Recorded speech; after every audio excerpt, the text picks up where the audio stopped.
Sun Wukong, sosok legendaris dari mitologi Tiongkok, lahir dari batu dengan kekuatan dan kecerdasan luar biasa, yang muncul sebagai makhluk yang menentang takdir dan keesahan langit.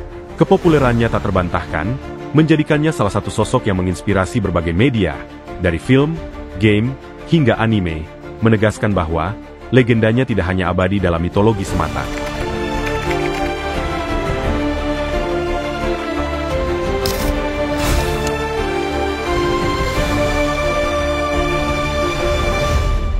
Dahulu kala, di puncak Gunung Huaguo, yang dikenal sebagai Gunung Bunga dan Buah, terdapat sebuah batu ajaib yang telah terpapar energi dari surga dan bumi selama ribuan tahun, menjadikannya sebuah objek yang telah menyerap kekuatan alam semesta.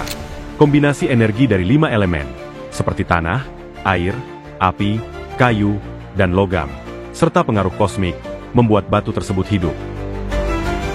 Setelah ribuan tahun lamanya menyerap energi dan dikumpulkan tanpa henti, pada akhirnya batu tersebut mencapai titik kritis. Energi yang tersimpan di dalam batu menjadi begitu kuat dan terkonsentrasi, sehingga batu tersebut tak mampu lagi menahan tekanan besar dari dalam. Pada akhirnya, batu itu terbelah, dan dari dalamnya terlahir seekor kera.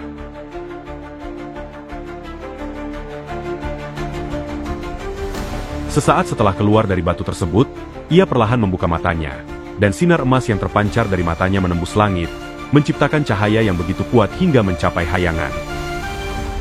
Momen terbelahnya batu ini dapat dilihat sebagai simbol kelahiran dan penciptaan, di mana energi kosmik dan esensi alam bersatu untuk melahirkan makhluk yang luar biasa. Dalam konteks mitologi, ini juga menandakan munculnya entitas luar biasa dengan potensi besar, terbentuk dari kekuatan alam yang telah disempurnakan selama ribuan tahun. Karena ia terlahir dari batu yang syarat dengan energi alam, sejak awal kelahirannya, ia telah dianugerahi kekuatan spiritual dan energi kosmik yang sangat besar.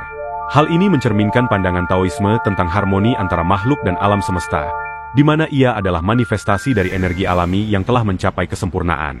Setelah terlahirkan, kera ini hidup di Gunung Huaguo bersama kera-kera lainnya yang sejak awal telah menetap dan tinggal di sana. Bersama kelompoknya, ia menghabiskan waktu bermain di hutan, memakan buah-buahan, dan menikmati kebebasan di alam liar, di mana hari-harinya selalu dihabiskan dengan bermain sebagaimana tingkah laku kera pada umumnya, dan seiring waktu, ia kemudian menjadi pemimpin mereka. Namun, pada suatu waktu, ia mulai merenungkan sifat fana dari kehidupan dan kematian setelah menyaksikan kematian kera lain, di mana pada akhirnya, hal tersebut menumbuhkan keinginan dalam dirinya untuk mencari keabadian. Terdorong oleh rasa keingintahuannya inilah, hingga pada akhirnya ia memutuskan untuk meninggalkan Gunung Huaguo, memulai perjalanan ke berbagai tempat untuk mempelajari ajaran-ajaran magis dan mencari keabadian. Setelah melakukan perjalanan yang sangat jauh, ia akhirnya bertemu dengan seorang master Taois bernama Subhuti, yang setuju untuk mengajarinya ajaran-ajaran Taoisme dan seni magis. Dalam mitologi Tiongkok, Subhuti atau Subhuti dalam bahasa Mandarin, adalah seorang biksu tua yang bijaksana. Dia adalah salah satu dari 10 murid utama Buddha dalam ajaran Buddhisme Mahayana, dan sering digambarkan sebagai seorang pria tua yang penuh kebijaksanaan. Bertahun-tahun ia mengajari kera tersebut ilmu dan berbagai teknik, termasuk 72 transformasi yang memungkinkannya dapat berubah menjadi berbagai bentuk, kemampuan terbang menggunakan awan ajaib, kekuatan supranatural lainnya, dan menguasai seni alkimia Taois. Ini adalah praktik spiritual dan filosofis yang berasal dari tradisi Taoisme di Tiongkok, yang bertujuan untuk mencapai transformasi spiritual, kesehatan yang optimal, dan umur yang panjang. Alkimia Taois menggabungkan prinsip-prinsip alkimia dengan ajaran Taoisme, dan fokus utamanya adalah pada transmutasi energi dan pemurnian jiwa. Ada 2 jenis utama dalam mempelajari seni alkimia Taois. Pertama, alkimia eksternal atau Waidan, berfokus pada pembuatan dan konsumsi ramuan atau eliksir untuk mencapai kesehatan dan keabadian fisik. Ini melibatkan penggunaan bahan-bahan herbal dan mineral untuk menciptakan ramuan yang dipercaya dapat meningkatkan umur panjang dan kesehatan.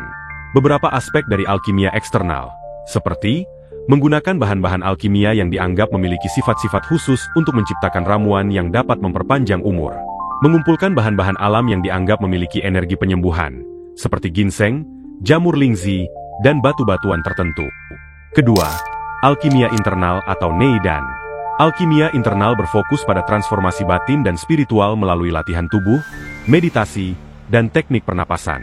Ini lebih menekankan pada perubahan internal dalam diri untuk mencapai pencerahan dan keabadian spiritual. Beberapa aspek seperti latihan untuk meningkatkan kesadaran, mengendalikan energi internal, dan mencapai keadaan harmoni dengan alam semesta. mengubah dan memurnikan energi internal melalui latihan tubuh seperti Tai Chi dan Qigong, serta praktik meditasi untuk mencapai keseimbangan dan keabadian. Dengan memanfaatkan prinsip Yin dan Yang, energi dalam tubuh diseimbangkan untuk mencapai pencerahan batin, juga pengembangan dan pemurnian Qi, atau energi vital, adalah kunci untuk mencapai kesehatan optimal dan kebangkitan spiritual. Setelah menjalani latihan intensif, Subhuti yang kagum dengan kecerdasan dan ketangkasan muridnya tersebut, kemudian memberinya nama Sun Wukong. Nama ini mencerminkan pencapaiannya dalam memahami sifat sejati dari realitas, sekaligus menggambarkan perjalanan spiritualnya dalam mencari kebenaran dan keabadian. Setelah menyelesaikan latihannya, Wukong kemudian kembali ke Gunung Huaguo, tempat ia berasal. Dengan kemampuan baru yang ia pelajari, ia menjadi pemimpin yang kuat dan melindungi kelompoknya dari berbagai ancaman. Namun, Sun Wukong tidak puas hanya menjadi Raja Kera. Ia mulai mendambakan lebih banyak kekuasaan, pengakuan, dan juga senjata yang sesuai untuknya. Perjalanannya menuju Istana Raja Naga di Laut Timur adalah salah satu momen di mana nantinya ia mendapatkan Rui Jingubang, sebuah tongkat emas ajaib yang bisa mengecil menjadi ukuran jarum atau memanjang hingga tak terbatas. Konon, sebelum Sun Wukong mendapatkan tongkat Rui Jingubang yang legendaris, ia harus menghadapi tantangan besar di Kerajaan Laut Timur. Ketika Wukong tiba di Istana Bawah Laut, Ao Guang, Raja Naga Laut Timur mengutus pasukan kerajaan untuk menghentikannya. Namun, kekuatan Sun Wukong yang luar biasa membuatnya dengan mudah mengalahkan seluruh pasukan dan bala tentara naga. Ao Guang, yang menyadari bahwa kekuatan Sun Wukong jauh melampaui kemampuan pasukannya, tidak punya pilihan selain bernegosiasi. Ia mencoba meredakan amarah Wukong dengan memberinya hadiah. Wukong mengatakan bahwa kedatangannya ini adalah untuk mencari senjata, di mana Ao Guang lalu menunjukkan beberapa senjata sakti kepadanya. Namun, menurut Wukong semua senjata yang diberikan dirasa tidak cocok untuknya. Frustrasi dengan tingkah laku Sun Wukong, Ao Guang akhirnya mengingat senjata kuno yang telah lama tersimpan di dasar lautan. Tongkat sakti yang dapat mengubah ukuran dan berat sesuai keinginan pemiliknya, serta memiliki berat sekitar 8 ton. Tongkat ini pernah digunakan oleh Kaisar Yu Agung untuk mengukur kedalaman laut dan dikatakan sebagai tiang yang menenangkan 4 lautan. Selain itu, tongkat ini juga telah menjadi harta karun milik Ao Guang. Ao Guang awalnya ragu untuk menyerahkan tongkat ini, karena mengetahui kekuatan luar biasa yang dimilikinya. Mendengar deskripsi tentang tongkat tersebut, Sun Wukong menjadi ingin mendapatkannya. Wukong kemudian memaksa Ao Guang untuk menunjukkan senjata itu. Ao Guang berkata, jika Wukong mampu mengangkat senjata tersebut, maka senjata itu bisa menjadi miliknya. Sebaliknya, jika tak mampu, maka ia harus melupakan keinginannya tersebut. Ketika Wukong mendekati tongkat itu, ia merasa terhubung dengannya dan segera mendekatinya. Meskipun senjata ini sangat berat, pada akhirnya Wukong mampu mengangkatnya dengan mudah dan memainkannya. Takut akan kekuatan Wukong, Ao Guang tidak punya pilihan selain menyerahkan tongkat tersebut kepadanya. Namun, keputusan tersebut menyebabkan kepanikan di kalangan makhluk laut dan menimbulkan huru-hara besar, karena bisa berakibat buruk terhadap pasang surut air laut. Selain mendapatkan tongkat sakti dari Raja Naga Laut Timur, Sun Wukong juga telah mengalahkan 3 Raja Naga Laut lainnya dalam pertarungan dan memaksa mereka menyerahkan baju zirah, topi berbulu, serta sepatu bot, yang membuatnya dapat berjalan di atas awan. Singkat cerita, ketika vonis matinya tiba, Wukong kemudian dijemput dan dibawa ke neraka. Ketika sampai saat jiwanya akan dicabut, Wukong tidak terima dengan takdirnya, dan segera ia bertemu dengan Yama, Raja Neraka, untuk menuntut penjelasan mengapa ia dibawa ke sana. Wukong yang terkenal dengan sifat pemberontaknya, tidak menerima hal ini begitu saja. Wukong segera memberontak, dan mencari cara untuk menghindari takdirnya. Ia kemudian menemukan buku kematian yang mencatat nama semua makhluk, lalu menghapus namanya beserta nama semua kera yang ia kenali dari buku tersebut. Tindakan ini tidak hanya membebaskannya dari kematian, tetapi juga menyebabkan kekacauan karena telah mengacaukan keseimbangan antara kehidupan dan kematian, menyebabkan gangguan besar dalam urusan jiwa-jiwa yang seharusnya menjalani proses reinkarnasi. Karena perbuatan serta kekacauan yang telah ditimbulkannya, Wukong kemudian diadukan kepada Kaisar Giok di surga. Setelah mendengar keluhan dan aduan tersebut, Kaisar Giok, penguasa surga, memutuskan untuk menenangkan Wukong dengan berencana memberikan penghormatan dan tempat kepadanya di surga, berpikir bahwa cara ini akan membuat Wukong merasa penting dan dihormati. Kaisar Giok kemudian mengirimkan undangan kepada Wukong, yang dengan penuh semangat langsung diterima olehnya. Dengan antusias, Wukong berpamitan dengan teman-temannya di Gunung Huaguo, dan berangkat menuju istana Giok di surga. Setibanya, Sun Wukong diberi posisi sebagai penjaga kandang kuda Kaisar Giok. Karena ia hanyalah seekor kera, para dewa lain di surga tidak pernah melihatnya sebagai makhluk yang setara dengan mereka. Awalnya, Wukong tampak senang dengan posisinya. Namun, seiring berjalannya waktu, ia perlahan mulai menyadari bahwa ia hanya diberi posisi paling rendah di seluruh surga.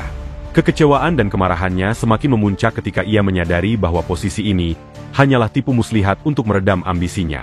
Merasa terhina dan tidak dihargai, Wukong akhirnya melepaskan kuda-kuda tersebut dan meninggalkan tugasnya.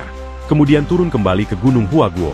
Setelah itu, Kaisar Giok kemudian mempromosikan Wukong, mengganti posisinya sebagai penjaga kebun persik keabadian. Suatu ketika, Kaisar Giok mengadakan jamuan besar di surga. Wukong yang awalnya tidak mengetahui tentang jamuan itu, akhirnya mendengar kabar tersebut dari para pelayan surga yang diperintahkan oleh Dewi Siwangmu untuk memetik buah persik di taman yang dijaganya. Mereka memberitahu bahwa semua dewa diundang dalam jamuan itu, kecuali Wukong. Wukong yang sebelumnya telah mengklaim dirinya sebagai petapa agung yang setara dengan surga, merasa terhina dan sangat marah. Ia kemudian masuk menyelinap ke dalam jamuan tersebut dan menyantap semua hidangan yang ada, memakan semua buah persik keabadian, serta dikatakan, Wukong juga menemukan pil keabadian milik Taishan Laojun, salah satu dewa agung di surga. Mengetahui hal tersebut, Kaisar Giok sangat marah dan mengirim pasukannya untuk menangkapnya. Namun, Wukong berhasil mengalahkan mereka semua dengan mudah. Kaisar Giok dan dewa-dewa lainnya kemudian khawatir akan ancaman yang ditimbulkan oleh sang Raja Kera ini.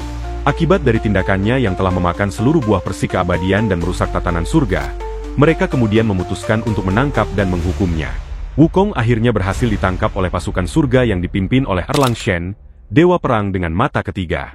Setelah pertarungan sengit, Wukong ditahan dan dijatuhi hukuman dengan dibakar hidup-hidup di dalam tungku 8 trigram. Hukuman ini dimaksudkan untuk menghancurkan Wukong, atau setidaknya menghilangkan kekuatannya. Setelah 49 hari dibakar di dalam tungku, Wukong bukannya hancur malah menjadi semakin lebih kuat.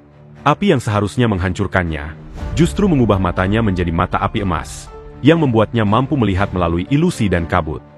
Wukong kemudian keluar dari tungku dengan amarah yang besar, memulai puncak dari pemberontakan besarnya terhadap otoritas langit dan surga. Karena tidak punya pilihan lagi, para dewa akhirnya melaporkan hal ini kepada Buddha, sebagai otoritas tertinggi. Buddha kemudian menanyakan keinginan apa yang sebenarnya Wukong inginkan.